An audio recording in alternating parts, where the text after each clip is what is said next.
ចាប់ផ្ដើមសេរីដំបូងយើងឃើញថាមានព្រៃឈើយ៉ាងក្រាស់ក្រែលនៅតាមតំបន់ភ្នំហើយមានព្រះច័ន្ទយ៉ាងភ្លឺចិញ្ចាច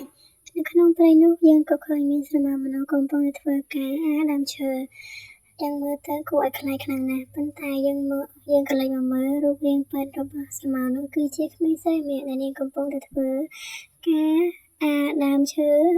មែកឈើដែលងាប់នៅតាមដើមឈើ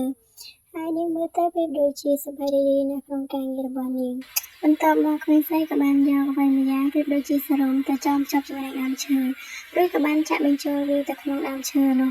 ហើយក៏បាននិយាយទៅកាន់ដើមឈើនោះថាទីនេះគឺវាខ្វះជាតិទឹកអញ្ចឹងឯងមើលទៅប្រៀបដូចជាសេកទឹកណាស់ហើយអញ្ចឹងឯងឆាប់ផឹកវាទៅ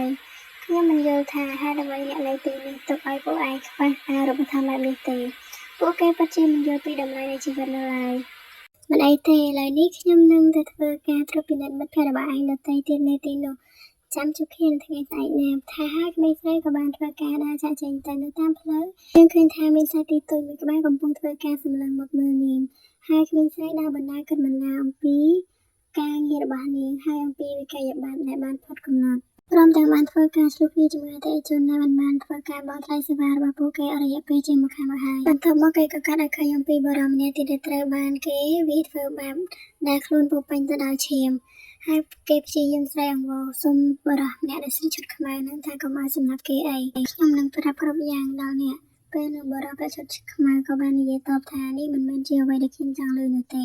អញគួរតែព្យាយាមសុំអង្វរខ្ញុំឲ្យឆាប់បញ្ចប់អញទៅល្អជាងថាហើយបរិម្នាក់ឈុតខ្មៅក៏បានធ្វើការជាន់សម្លាប់ទៅលើបរិម្នាក់នោះហើយបរិម្នាក់នោះបានធ្វើការស្រែកធ្វើឲ្យសំឡេងកងរំពងពេញព្រៃហើយក៏បានឮទៅដល់ក្មេងស្រីដែលកំពុងតែធ្វើការដែរនោះនាងបានឆ្ងល់ថាតើមិញនាងបានឮសំឡេងអ្វីបន្ទាប់មកក្មេងស្រីក៏បានធ្វើការដើរតាមសំឡេងនោះរហូតដល់ឃើញបរិម្នាក់ឈុតខ្មៅកំពុងតែជីកដីកប់សាកសពហើយក្មេងស្រីបានគិតថាស្អីគេតែនេះគឺជាឈុតឆាកឃាតកម្មតាមមែនដែរទេបន្ទាប់មកនាងក៏បំរុងដែរនឹងយកទូរស័ព្ទខលទៅប៉ូលីសតែចង្រៃអី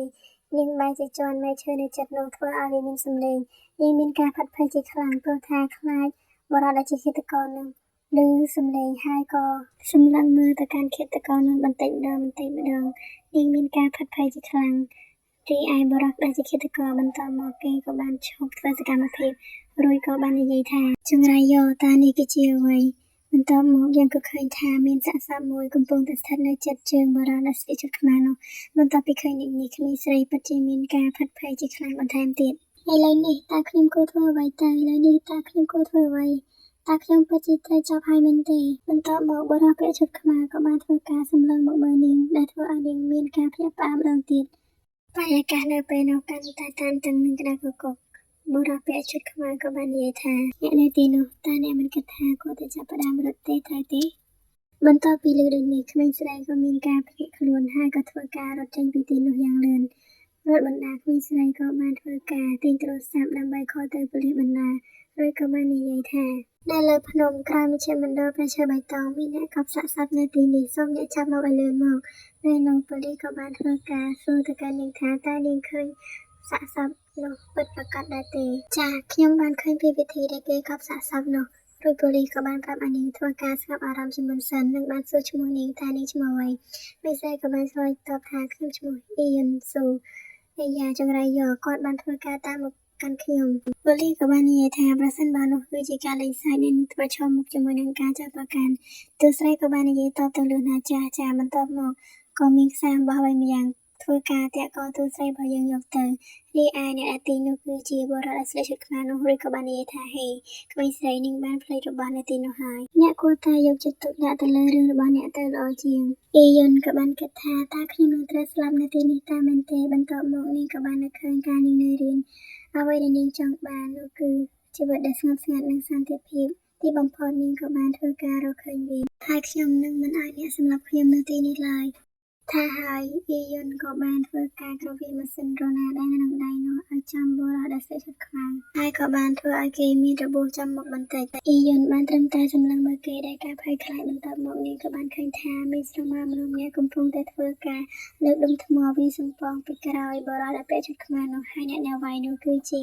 បរិយាដែលត្រូវបានបរិយាពាក់ឈុតខ្មៅធ្វើការវាសម្លាប់ពីមុនប៉ុន្តែគេមិនបានស្លាប់ហើយនាងក៏មានការ ស្លន់ស្លោនឹងការភ្ញាក់ផ្អើលមែនទែនដោយសារតែឃើញថាបុរសនោះមិនទាន់ស្លាប់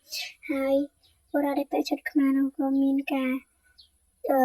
ហូរឈាមបែកក្បាលរួចក៏បានធ្វើការសម្លាប់ធ្លាក់ទៅក្នុងជ្រោះនោះបាត់ទៅរីឯបុរសដែលបានវាយសម្ពងគេនោះក៏បានធ្វើការចាក់ចែងទៅបន្សល់ទុកឲ្យអ៊ីយុននៅតែម្នាក់ឯងក្នុងការសម្លឹងមើលបុរសដែលស្លៀកឈុតខ្មៅនោះធ្លាក់ទៅក្រោមជ្រោះហើយយើងមិនដឹងថាអ៊ីយុននឹងធ្វើអ្វីចំពោះបុរសនោះឡើយបន្ទាប់មកគេក៏កាត់រយៈពេល2ឆ្នាំដែលបុរសនោះនៅតែសន្លប់មិនទាន់ដឹងខ្លួនហើយយើងក៏ឃើញថាអ៊ីយុនកំពុងតែធ្វើការរបស់នាងនៅសាលាមួយកន្លែងអ៊ីយុនក៏បាននិយាយថាវាទល់លាមកពេលនោះធ្វើឲ្យនាងសាលាដែលនៅទីនោះលឺហើយមានការគាំងជាខ្លាំងរួចក៏បាននិយាយទៅកាន់នាងសួរនាងថាអ្នកចង់មានន័យថាយ៉ាងម៉េចអ៊ីយុនក៏បានតបវាមិនបានបញ្ចេញចោលបានត្រឹមត្រូវទេវាមិនសំខាន់ថាជាមនុស្សឬក៏រុក្ខជាតិឡើយអ្វីដែលចូលទៅហើយវាត្រូវតែចេញមកវិញតើអ្នកមានយល់អារម្មណ៍នៅពេលដែលអ្នកដើរចេញពីបន្ទប់ទឹកដែរទេពេលនោះធ្វើឲ្យនាងសាលាមានការស្រែកជាខ្លាំងសួរថាតើនាងគឺជាអ្នកណាឬដូចនេះក្មេងៗនៅកំពុងតែលេងបាល់នៅជិតនោះក៏បានធ្វើការសម្លឹងមកកាន់គាត់ពេលនោះនាងសាលាក៏បានធ្វើការរៀបចំរយៈបាល់របស់គាត់សាជាថ្មីហើយក៏បាននិយាយទៅកាន់អ៊ីយុនថាដើមឈើនេះគឺតំណាងឲ្យសាលាព្រមទាំងការលូតលាស់របស់កុមារផងដែរសូមអ្នកជួយថែរក្សាវាផងអ៊ីយុនក៏បានតបកុំបារម្ភអីវាមិនមានអ្វីដែលគួរឲ្យស្មុគស្មាញនោះទេនិយាយឲ្យសាមញ្ញវាគ្រាន់តែស្ទះដោយសារតែវាមិនបានបញ្ចេញកាកសំណល់របស់វាចោលតែប៉ុណ្ណោះពេលនោះនាយកសាលានោះមានកំណត់អាក្រក់គិតថានៅពេលដែលទូស្រីធ្វើការព្យាបាលដើមឈើនោះរួចគេនឹងធ្វើឲ្យវាឈឺម្ដងទៀតបន្ទាប់មកគេនឹងធ្វើការរៀបចំឯកសារហើយធ្វើការទាមទារសំណងពីទូស្រីរបស់យើងគិតបែបនេះរួចនាយកសាលាក៏បានញញឹមហើយលួចសើចក្នុងចិត្តតែម្នាក់ឯងពេលនោះទូស្រីក៏បានធ្វើការហៅទៅកាន់គាត់តើអ្នកបានកប់អ្វីនៅទីនេះឬដូច្នេះនាយកសាលាក៏មានការភ័យខ្លួនរួចទូស្រីគាត់ក៏បាននិយាយបន្តថាខ្ញុំបានឮថាវិញថ្មីនេះត្រូវបានបន្ថែមទៅសាលាមិនយូរប៉ុន្មានទេហើយក្បឿងដែលនៅសេសសល់ឬក៏ប្រហែលមកពីសំណង់ដែលសាងសង់ឬមួយក៏មកពីថង់ប្លាស្ទិកដែលមិនបានយកចេញនោះនាងក៏បានចូលទៅចិត្តលោកនាយសាលាឬក៏បាននិយាយថាឬមួយក៏វាជាអ្វីទាំងអស់ខាងលើហើយនាងបានបន្តទៀតថាវត្ថុប្រតិជាថ្មរឹងនៅពេលដែលវាសើមហើយនៅពេលដែលវាលាយចូលទៅក្នុងដីវាអាចធ្វើការសម្រាប់នៅការលូតលាស់របស់រុក្ខជាតិបាននោះហើយគឺជារបៀបដែលដើមឈើបញ្ចប់ដោយការរលួយឬលោកនាយកសាលាលើដូច្នេះក៏មានការបែកញើសរួចក៏បាននិយាយថាតើអ្នកកំពុងនិយាយអ្វីខ្ញុំមិនយល់នោះទេអ៊ីយុនក៏បានតបស្មានថាអ្នកឆ្លាតក្នុងការកាត់បន្ថយការចំណាយទៅលើការបោះចោលតែមែនទេអ្នកនឹងត្រូវសងពួកគេវិញជាច្រើនដងនៅពេលដែលខ្ញុំណាត់របាយការណ៍ទៅសាលាក្រុងដូចអ្វីដែលខ្ញុំបាននិយាយអ្វីដែលចូលគឺត្រូវតែចេញមកឬដូចនេះលោកនាយកសាលាមានការផាត់ភ័យជាខ្លាំងឬក៏បាននិយាយថាសូមឲ្យស្ដាប់ខ្ញុំសិនអ្នកកំពុងតែទទួលបាននូវការកាត់ខុសអ៊ីយុនមិនបានស្ដាប់អ្វីទាំងអស់ឬក៏បានដើរចេញមកនៅពេលដែលនាងដើរចេញមកនាងក៏បានចងចាំនូវពាក្យសម្ដីរបស់អ្នកស្រីម្នាក់ដែលគាត់បាននិយាយថាបើនាងធ្វើបែបនេះនោះគឺជាសម្រាប់អាជីវកម្មខ្លួនឯងផងដែររួចអ៊ីយុនក៏បានស្ទុះទៅរកលោកនាយកសាលាយ៉ាងលឿនហើយក៏បាននិយាយថាខ្ញុំគឺជាវិជ្ជបណ្ឌិតដើមឈើខ្ញុំនិយាយនេះសម្រាប់ដើមឈើខ្ញុំគឺជាអ្នកជំនាញម្នាក់នៅពេលដែលការសន្សំរុក្ខជាតិមកដល់បើសិនបើមាននរណាម្នាក់នៅតែបង្កបញ្ហាខ្ញុំនឹងមិនស្ទាក់ស្ទើរក្នុងការកាត់វាចោលនោះទេហើយក៏បានទាញនាមប័ណ្ណរបស់ខ្លួនឲ្យទៅកាន់លោកនាយកសាលាទីនេះដែលបានជួបអ្នកអ៊ីវេក្រែនតែងតែនៅទីនេះសម្រាប់អ្នកជានិច្ចនៅតាមផ្លូវអ៊ីយុនក៏បានគិតថាពួកគេតែងតែគិតថាពួកគេអាចដាក់ខ្សែលើនាងបាន